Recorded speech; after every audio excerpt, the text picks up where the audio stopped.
नमस्कार Odisha job net रे पुणी थे स्वागत। तो आज आम गोटे देखिए ओडिशा फूड डिपार्टमेंट उपर रिक्रुटमेंट रही चेक कर नवा कौन कौन डिटेल्स रोचे। तो ये रोचे OSCSC अकाउंट एग्जीक्यूटिव रिक्रुटमेंट 2026। तो अकाउंट एग्जीक्यूटिव उपर रिक्रुटमेंट रोचे। तो ये लास्ट डेट रही 13 अगस्त 2026 ऑनलाइन स्टार्ट के 14 जुलाई 2026। अच्छा OSCSC रो कौन कौन डिपार्टमेंट देखिए ना टी।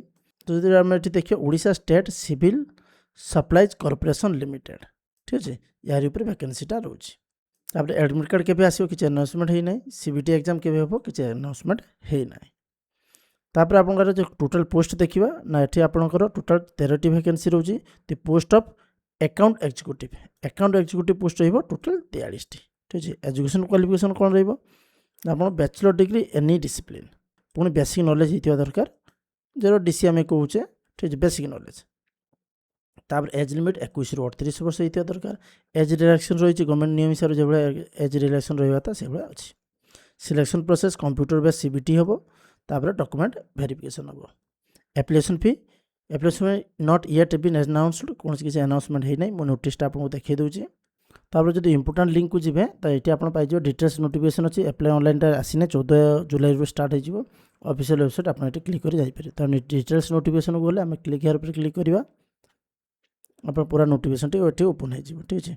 आपंकर ये देखते राज्य जुगाड़ निगम लिमिटेड ठीक है Odisha state civil service corporation आप देखते टोटाल डिटेल्स 14/7 आरंभ हो 13/8 पर्यटन स्टार्ट हो पूरा डिटेल्स ये आप देखिपे। वैकेंसी भी डिटेल्स रही पूरा डिटेल्स नोटिफिकेशन ये पूरा दे दीजिए कौन थे कौन कैटेगोरी के वैकेंसी रोचे। अकाउंट एग्जीक्यूटिव पूरा डिटेल्स रोचे है। क्वालिफिकेशन ये देखी नहीं पारे यहाँ original notification qualification candidate have inter chartered accountants और inter cost and work accounts. तो मेनली यहाँ आपंकर जदि कॉमर्स पिला पकेबे सिलेक्शन होवार बेसी चांस अच्छे। आप आर्ट्स पिला पकेबे कि CBT आप कौन कटिजे। तो प्रायतः अकाउंटेंट पिला जॉबटी रही है। तो पूरा नोटिफिकेशन ये आप आसवे पूरा नोटिफिकेशन ये पढ़ी पारे। Thank you.